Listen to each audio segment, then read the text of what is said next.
Poke the Bear is brought to you by PrizePicks. And welcome into Poke the Bear, episode 309, presented by PrizePicks. Go use that promo code CLNS. Get $50 back when you play, just $5. I'm Evan Marinofsky.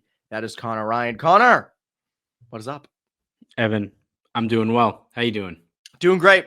We're getting to that point in the calendar where I get nervous when we pre-record podcasts because they always just kind of fall out of favor, lose a little relevance because things are changing so fast. As we were coming on, wasn't a Bruins move, but the Kraken and the Lightning engaged in a trade. Seattle sends Yanni Gordon, Oliver Bjorkstrand, plus a 5th round pick in 2026 to Tampa, and Tampa sends to Seattle a 1st round pick in 2026. 1st round pick in 2027, Toronto's 2nd in 2025, and it's Mackenzie Asimont, right? Yes, to Seattle. So that's 2 firsts for 2 good but depth roster players. I'm sure we'll get into that a little bit here in this episode. But the Bruins on Tuesday were busy making deals. Trent Frederic finally traded. He's dealt to Edmonton along with Max Jones. New Jersey retains half of Frederic's salary, which was very random. And New Jersey gets Shane LaChance out of it. You must have been pissed that the Bruins couldn't have landed Shane LaChance. I would have loved it. Guy who's already a big body, BU guy. So, of course, I'm going to be partial to that, Evan. But for what he was, I think like a 6th round pick. It seems like just a solid guy to have in your pipeline. Like, could he be an NHL player? It remains to be seen. But 6'5" with skill, is probably going to play full years at BU, be a really productive player there. A captain already as a sophomore. That's one of the guys that you like to just to have to your pipeline. Like, if he doesn't hit, he'd be an awesome guy in Providence for a long time. Or, like, who knows? He could be like a 20-goal, third-line kind of player. Like, he does have a skill set you would think the Bruins would covet. So, as soon as I saw that, I looked at it really quickly. I was like, oh. I had the same like that little like jump in heart rate, like ooh, because you're right. He'd be a good leader, a great guy in Providence. Like I think fans forget you do need to fill out your AHL roster. It can't be all guys. We're gonna jump right up to the NHL. You do need career AHL guys, and I think at the very least he's that, and at the most he's a contributing guy at the NHL level. But the Bruins send Frederic and Max Jones to Edmonton, and in return they get a 2025 2nd round pick, a 2026 4th, and defenseman Max Wayner. I hope I'm saying that correctly. He's 21. Yes. So I look at it like this, Connor, because I did see some people say, I hate this trade, blah, blah, blah, blah, blah. We trash on their trades from time to time when they're bad. This isn't bad. This actually is pretty good. And I know we talked a lot about, like, throughout the year, could it be a Tanner Jeannot-like trade? I think the way the market was shaping up, it was never going to be that for Frederic, and especially with Frederic's injury, you have to wonder, like, did that prevent them from potentially getting a 1st or a 3rd round pick instead of a 4th?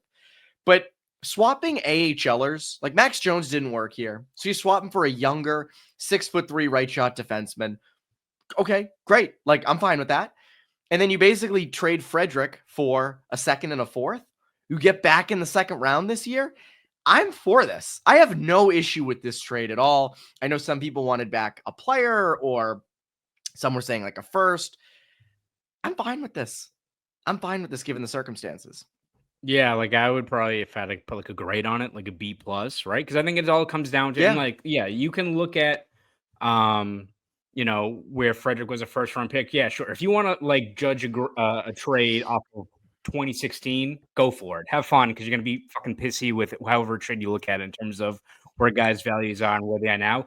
Right now, we look at where the value of Frederic was going into unrestricted free agency, where the Bruins clearly did not want to, I think, give him, $4 million a year, right? Like, I don't think any of us were expecting that, nor do I think the Bruins would do that. So a player that wasn't going to be here for the long haul, who also is having a sizable dip in production, going from 18 goals to, what does he have, 15 total points on the year? He's been irrelevant. You add in the fact that he's injured, and, like, we don't even know if he's going to play the rest of the regular season. Like, you look at all these things, and yes, you can, teams have given up a lot, paid a premium for rentals, what have you.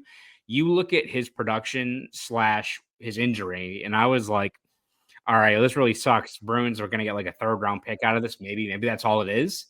To get a 2nd round pick, and not just like the Oilers 2nd round pick, it's like the St. Louis Blues. So like you could be in the high 40s with that, depending on what the Blues do. Yeah. Who are they getting, Connor? Who are they picking in the 40s in the 2nd round? You say it. You say it. We will get to that. But like in terms of just what exactly the price was, and you look at just the circumstances of what Frederic's value is, I think it's smart move for the Bruins, where especially you just weren't going to retain him. Like, I don't know how people saw what Frederic did this year. And like, listen, it sucks that he's gone, a guy that's been here for a long time, had a lot of, made an impact with this team. But you look at where his production was. What? I said, but yeah, it's time to crap on him. But like, you look at just the fact that he wasn't able to really move the needle this year. Is that a guy that when you already are looking at a pretty sizable retool this year, you want to allocate $4 million per year to moving forward? Probably not. So if you're not going to keep him and trying to make the most of the situation as opposed to letting him just walk in free agency, yeah, I think getting a 2nd round pick like in the high 40s is pretty solid work. Like, listen, if Frederic took another step forward and all of a sudden he was on pace for 24 goals and was, pulling on the rope there offensively, then he's probably still here, right? Then they'd probably look at him as a guy they'd want to add as part of that next group moving forward. It didn't work out. You got to make the most of what the situation is. And if you're the Bruins and you get back in the 2nd round for the first time since 2022, and listen, I know that as soon as a lot of people on Twitter and everything were saying, like, well, yeah, 2nd round pick, but who gives a fuck? The Bruins will fuck it up.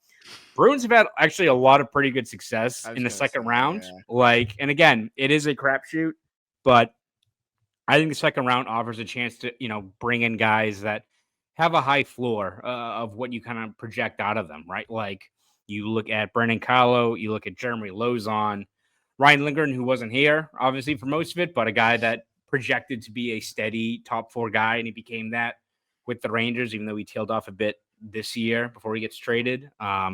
Even like a project like Lohrei has worked out pretty well. Matt Potter's a player that, we want to see what he can be at the next level, but has exceeded, I think, expectations relative to where his development is.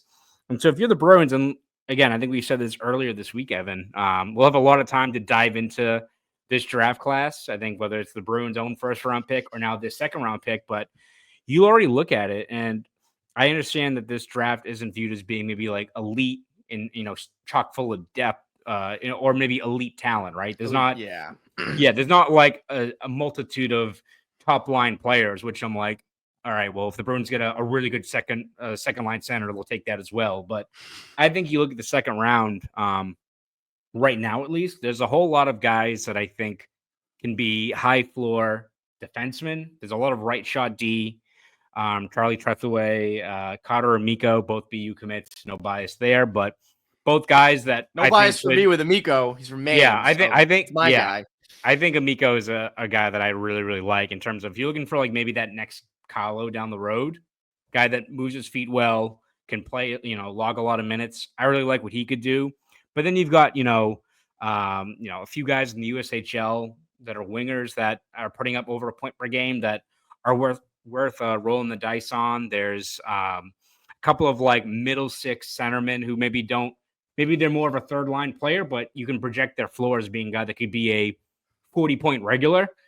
And the Bruins don't have that right now. You'll take that if that means landing that guy in the 2nd round. So I think the more chances you have to, swing and try to get a spot there in the 2nd round, the better in terms of just adding talent you can project moving forward. The Bruins just don't have that right now with the way their pipeline is. So I think it's a smart move by the Bruins just to get back in the 2nd round and see what you can get out of it. Because where this team is so starved for prospects and guys you can look to in their development is, mapping them out where they could be. The 2nd round this year should have a lot of guys that, are they going to be lighting up Hockey East next year? Maybe not, but you look at the way they're developing. There's a lot to like about who should be available if the Bruins are picking in the high 40s there. I look at this trade from this perspective of like, for those who said, well, I didn't mind trading Trent Frederic, but I wanted a player back. It's like, if you're trading Trent Frederic for a player, you're getting a similar struggling guy in return. With a second round pick, you're getting a pretty early grab at a higher end prospect. I know everybody looks at the first round as like high end, but there are really good high end hockey players in the second round who, for whatever reason, weren't picked in the first. And especially like if this, as you said, if this Blues second round pick ends up being in the 40s, you're getting a fringe first rounder. And I think that that's a really good value thing. I think that's good value. And you're hoping that that player is better than Frederic was. And I know that's not going to help you next season. Let's just say they drafted Carter Amico, right? Carter Amico's not helping you next year. Probably not helping you the year after either. But down the road could be a legitimate piece of your franchise. Just using him as an example. Might not be him. Could be probably going to be anybody else. Yeah. He's a 6'5", he's a 6'5" right shot D with like good skating. Like there's a lot to like about what that floor could be, right? So that's why I think he's a safe pick. Yes, and I think that's a great safe pick. You're 100% right in that like they swung for the fences in the first round last year. I also wonder, and I don't want to get too into the draft right now, but I do wonder. Got a lot of time. Given the blowback of the Letourneau pick, at least this year, I do wonder if they stay away from Hockey East kids. Now I know it.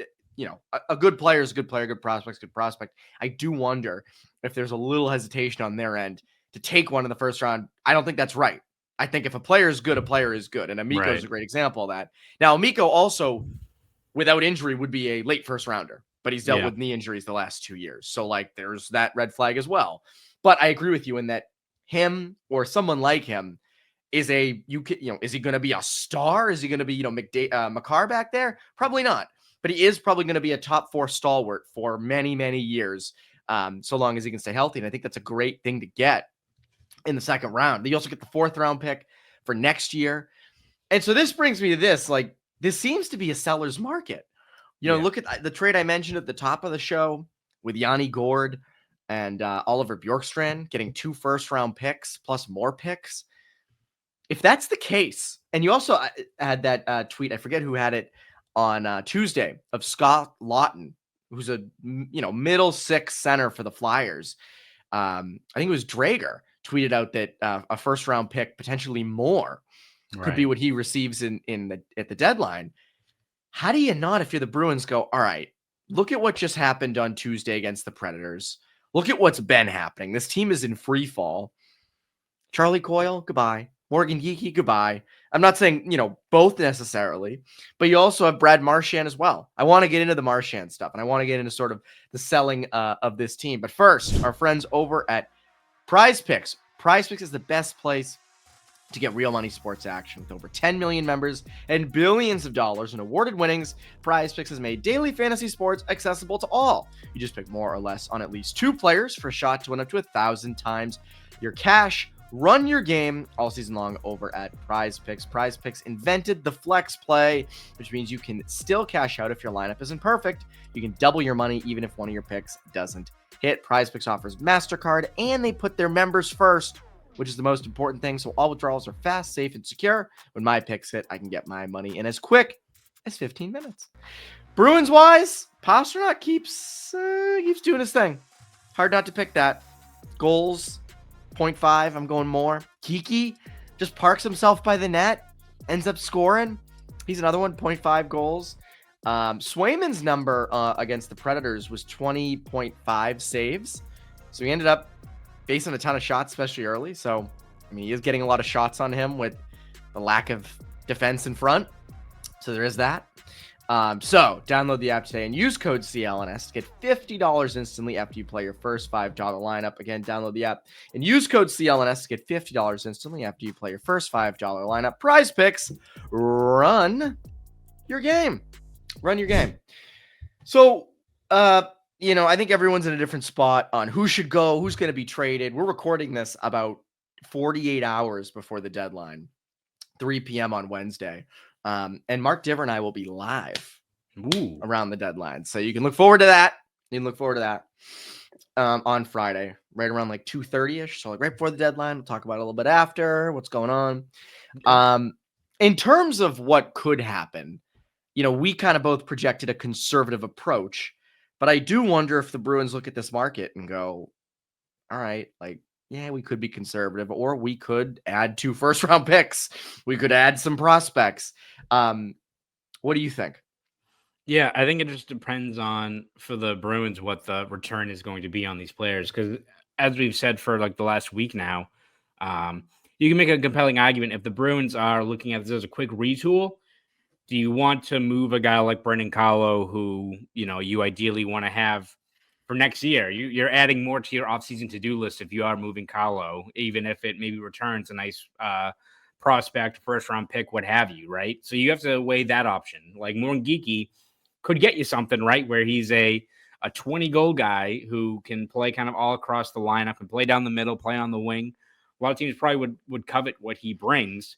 So if you're the Bruins and you have him and you have some team control over him as an RFA, there's a lot to like about, hey, if we have a lot to do this offseason and we roll back next year and our top line is Pastrnak, Zacha, and Geeky, that's not the most impressive personnel, but if you have two of those guys that clearly, work well with David Pastrnak and they're both making under $5 million per year, it's not bad. Like, it's not Marchand, Bergeron, Pastrnak by any means, right?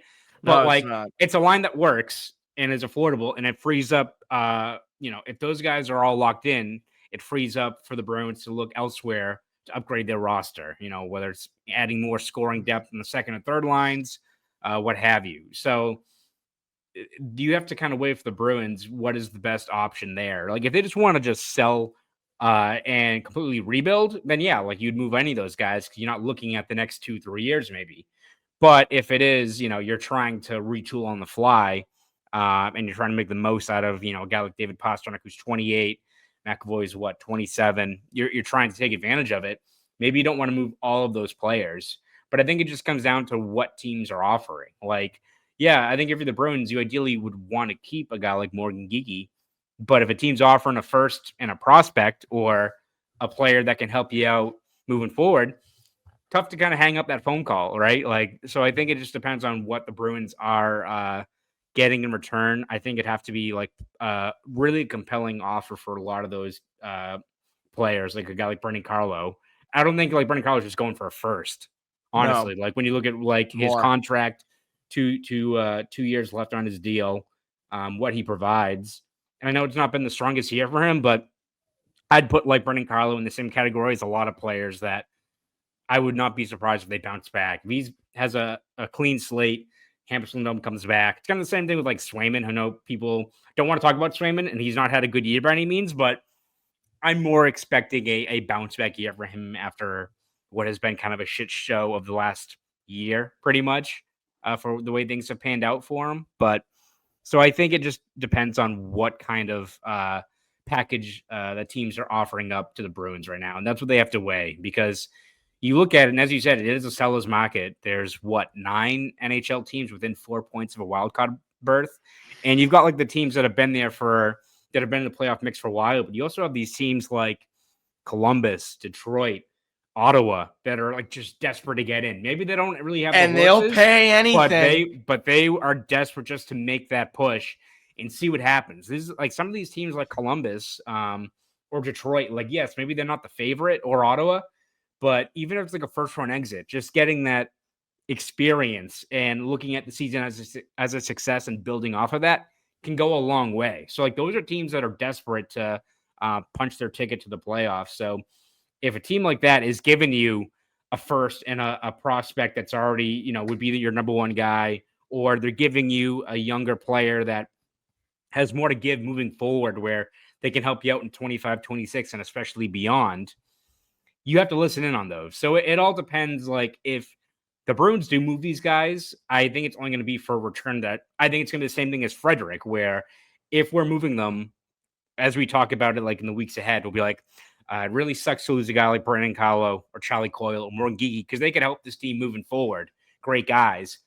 But if like, look what the Bruins got here. Like, how do you say no to a deal like that? You end up with 3 first round picks in June, 2 in the second, and you've got, 2 and more you can prospects. Trade and you can package some of those picks to add NHL talent. You can keep for Brady your own, Tkachuk. Which could be exactly, which again, I'm not saying that is the case, but it just gives you options. You can hold on to your own first and you have a top 10 pick potentially, and then do what you can with those other first round picks as well. So that's how I think I view it, Evan. Like I think it just depends on what teams are offering. So if they do offer a conservative approach and it's just Brezzo and maybe another player like that, I have to imagine just the return or the asking price wasn't met for what the Bruins were setting.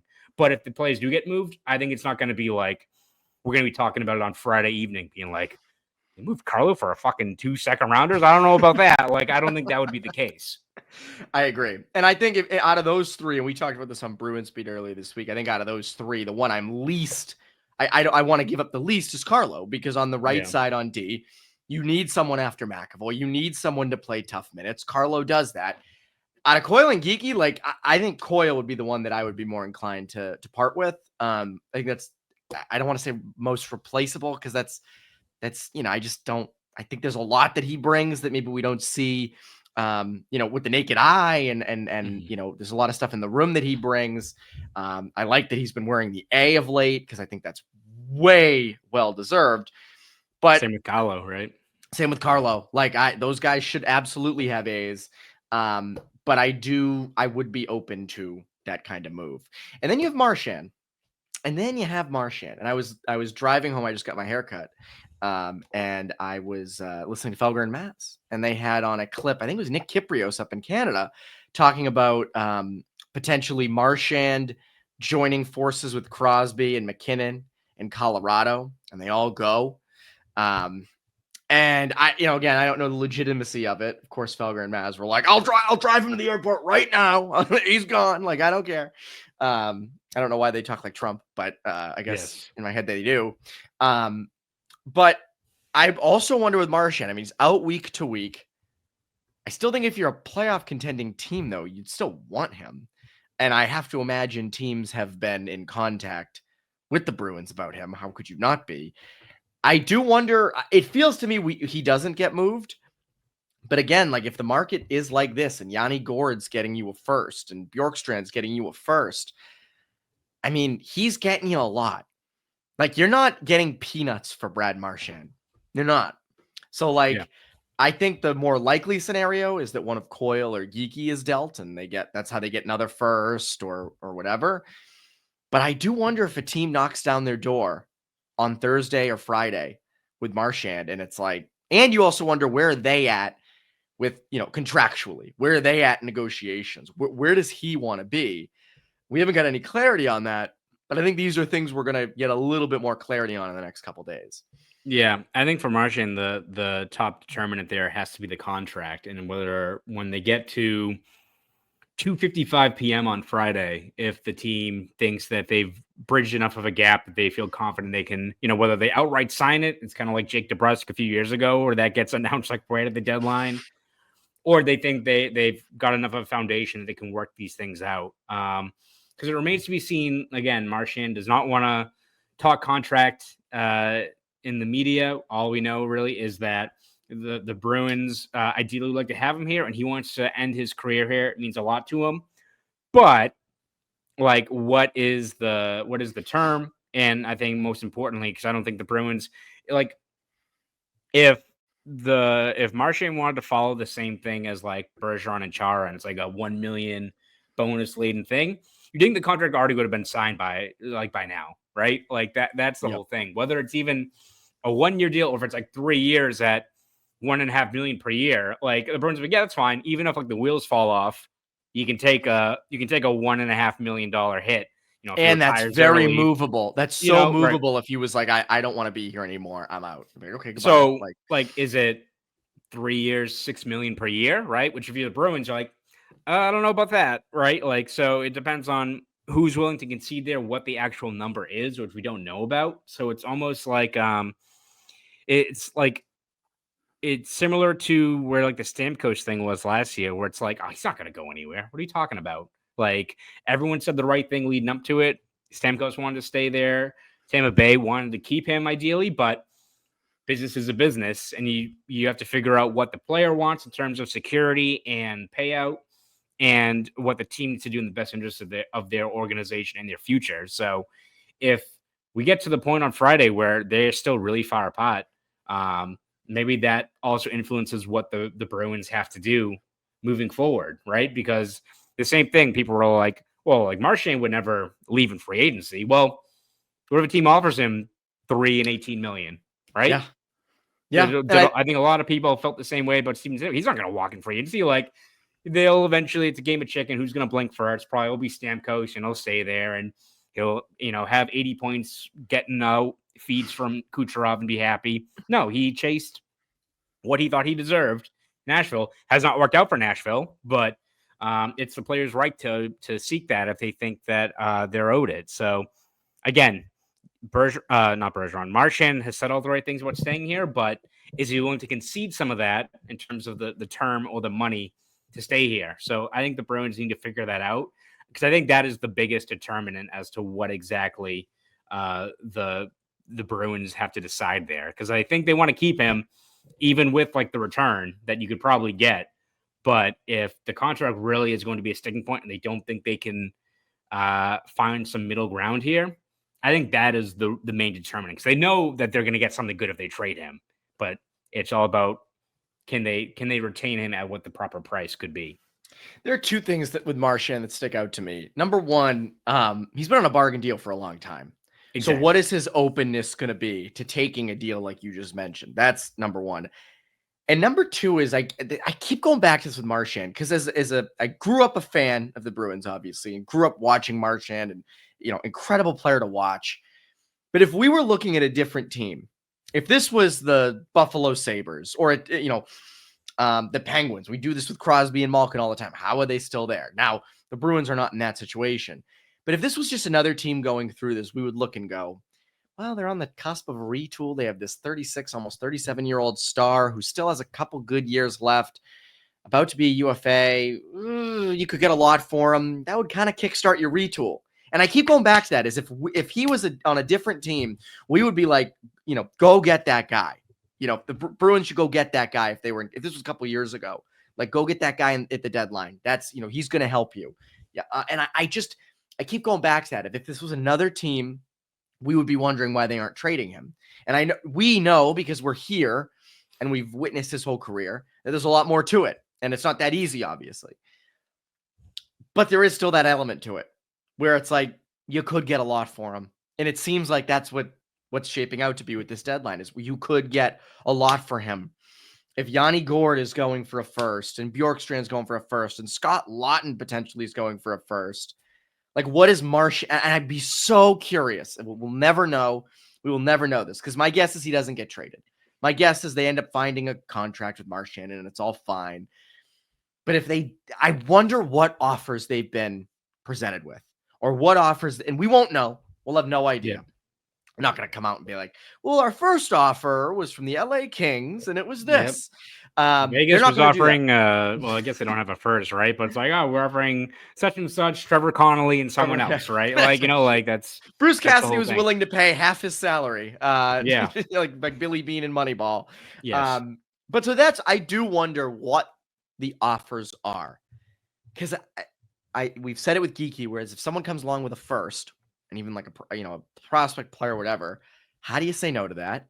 Someone came along, and I've mentioned this all year, of like Colorado's first, and I forget who their top prospect is. They picked him in the first round like a year or two ago. Callum Ritchie. And like, even the way this market's shaping out, another prospect or a future third or something, that's intriguing, man. That's intriguing. Like, how do you say no to that? And, is it possible that the Bruins jump back into contention next year and they are cup contenders the next 2 or 3 years with Marchand on the roster? Yeah, it is possible. I know a lot of fans don't think it is, but I think it could be if as you said, the necessary guys take the steps forward. Hampus Lindholm, Jeremy Swayman, Brendan Carlo, Charlie McAvoy, Elias Lindholm. But there's also a chance it doesn't. And there's also a chance that if they don't do much at this deadline, we're sitting here this time next year and we're going, how did they not trade Marchand? And how did they not get more? And they need to now get first round picks because Elias Lindholm isn't working out. And what if Swayman isn't as good? I mean, there's all these different little things. So I'm very curious to see what they end up doing with Marchand. and how they handle that and what he could end up getting in return, because it's an interesting proposal. It's an interesting proposal. I think everybody wants to trade everybody after that Tuesday night loss, 6-3 to Nashville. We're not going to spend much time on this. I will be talking about bad games through the rest of the season, so I don't want to spend a lot of time on this. But 6-3 loss, all unraveled at the end. We've seen this a number of times where the wheels just start to fall off in the final 10 minutes. Georgi Merkulov also sent down early Wednesday. I did see something that might have something to do with the deadline, but he is scoreless in 3 straight. So I don't know why. Like, again, 3 games, goodbye. And that's essentially, at least that's what it looks like right now. I've asked this 1,000 times this year. Where are you at on another shitty loss and another send down before getting a good look at the prospect? I mean, we'll see. Yeah, we'll see how the roster shakes out. I think, especially after Friday, if like they are going through the doldrums and they're moving out pieces like a Brazo or a Geeky or what have you, and Merkulov and Lysol and those guys aren't up here after that, then I've got a problem, because you got to make the most of what these final 17, 16 games are left on the docket, right? But as far as that game on Tuesday, dreadful. You lose to a Nashville team that entered the game 6-20 and like 4 on the road this year. Actually, Tuesday was the first time this entire season that Nashville had won a road game against an Eastern Conference opponent.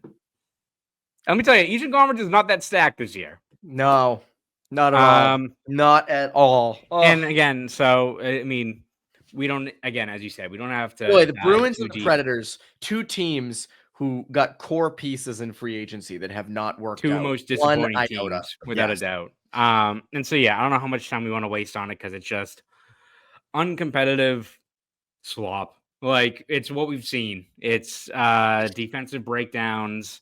It's not seizing momentum. I mean, 3 of the goals for Nashville come within what? 2 of them come within 2 minutes of a Bruins goal. Other one came at like 2:46 or something like that. Ugh. So, what else do we have to say, right? And again, like, is it going to get better when you're playing Carolina on Thursday? You're playing Tampa, who's now they're loaded up. Playing Florida pretty soon. Ottawa, like.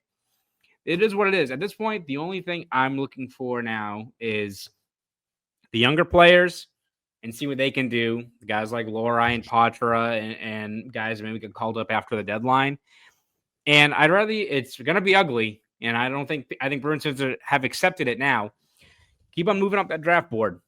Like, again, people can talk about, this draft and how it's, really lacking in terms of elite top line players. But there's also, I said this on Bruins Beat, there's levels to this shit, Evan. And there's a difference between picking 5 through 9 and, 11 through 15 in terms of, there's a lot of centers around that spot. But if you're able to land like a Roger McQueen or someone like that, those guys have higher upside than even a guy like O'Brien, who's a player that I think the Bruins would love to have, but there's higher upside with some of those players. Hell, get higher up and boost your odds and shit. Maybe we do have Haggens watch, like the way the lottery goes, right? I did the I love it. I love that there's a chance that might happen. I did like one of those lottery like mock drafts yesterday. Did it only one time, and the Bruins got the number 1 pick, which of course Schaefer's going number 1. So, and I was like, well, I think they'd rather have like a forward, and I had like 11 people be like, "You clearly don't watch Matthew Schaefer because he's good. He's worth it." I'm like, "Well, yeah, I don't watch the OHL. I fucking watch the NHL actually, but and even if he is good, the Bruins need impact forward help more than trade debt. Do like what they do the reverse Patriots, where like they were trying to go for like the 3rd or 4th pick, but they end up getting the number 1 pick. Just trade out, baby. But like. If you're able to get a guy like a McQueen or there's I forget his name, the centerman who's in the queue who's really putting up numbers, or someone like that, that's a good piece. If this year has just gone so off the rails that we look back on it years from now, kind of like the Dave Lewis year of like, well, that sucked, but you get a pick out of it that makes the most out of this in the 07 draft. Was it Zach Hamill? Yeah, it was Zach Hamill. So you have to run that risk too. So that was not all worth it. But You know, it's like if you It's can funny do though. The this year as- before not to drive us off course, but that 06 draft, they nailed on like everybody. Wasn't that Gordon's yeah. draft? Yes. Marchand, Lucic. Lucic, they Yes. hit everybody, and I don't think they hit their first round pick. Who was it? No, Kessel was their first round pick that year, right? Yeah. Do they have like another late first or something like that? I forget. I gotta look up the 06 draft. But like again, if this is, you hope that this is not a trend next year where we're on McKenna watch with this Bruins team. Like I don't envision that happening. So if this is a one-off and you can be like, you know, the Spurs the 1 year that they sucked and they just get Tim Duncan to help with, you know, add him to a guy with Robinson, or, you know, plenty of examples of just teams that make the most of a 1 year that's gone to shit and you're able to come out of it with, I don't know if you're getting Michael Misa or Haggs, but a guy like McQueen or a player like that can really help you moving forward.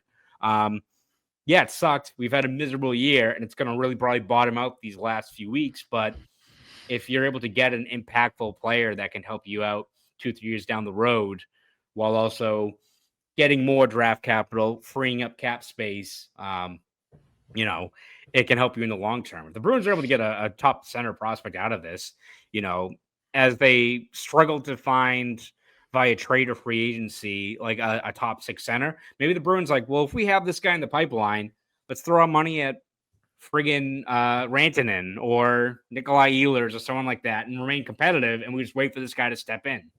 So I guarantee that works, but it gives, again, whether it's acquiring first-round picks and either retain or trade elsewhere, gives you more options. And when you've got a core of guys like Pasternak and McAvoy and Swayman who's due for a rebound, it's all about staying competitive right now, and you at least have more ammo to do more with this roster ahead of what will be a very busy offseason. Completely. 100%. I think when you look at, so like I was just looking at the 2025 NHL mock draft tankathon up. So the Bruins are at 8 right now. Yeah. Bruins are up at 8. I think the center you were thinking of was Caleb Desnoyers. He's from Moncton. Yes. He's been lighting up the queue. So like that, they have him going 6th.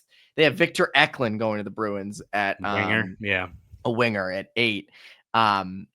I do love is a guy, right? Like there's like some guys up in that top 10.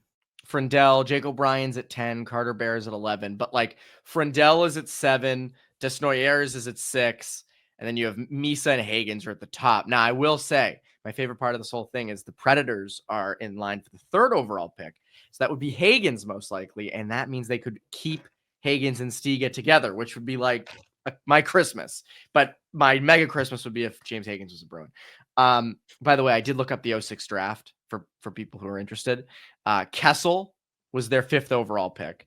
Then they had the 37th pick in the 2nd round. They got Yuri Alexandrov, never played with the Bruins, but they made up for it because later in the 2nd round, they got Lucic. 3rd round was Marchand. 5th round, they didn't have a 4th. 5th round was Andrew Bodnarchuk. Don't remember him. Levi Nelson was the 6th round. And that was it. But still pretty good. That's still pretty. You'll take that draft every time. 3 NHL stars. You'll take that. We will have deadline stuff for you later in the week. Connor, what can the people look forward to from you over at the Globe and Boston.com? Yeah, we're going to have you covered every step of the way leading up to the deadline. And after that, based on whatever the Bruins make in terms of moves, call-ups, all that stuff, we have you covered even when this team is probably going to get punched in the face repeatedly over these final weeks of the regular season. But we will still have you covered over at Boston.com and the Boston Globe. I got caught up there. Just a lot of Boston. I rep a lot of Boston in my writing, but you can read my stuff over there on those 2 sites. You're going to follow me on Twitter, X, whatever it's called these days. You can at Conor Ryan _93. Go do all that. That's Conor Ryan, Evan Marinofsky. Great rest.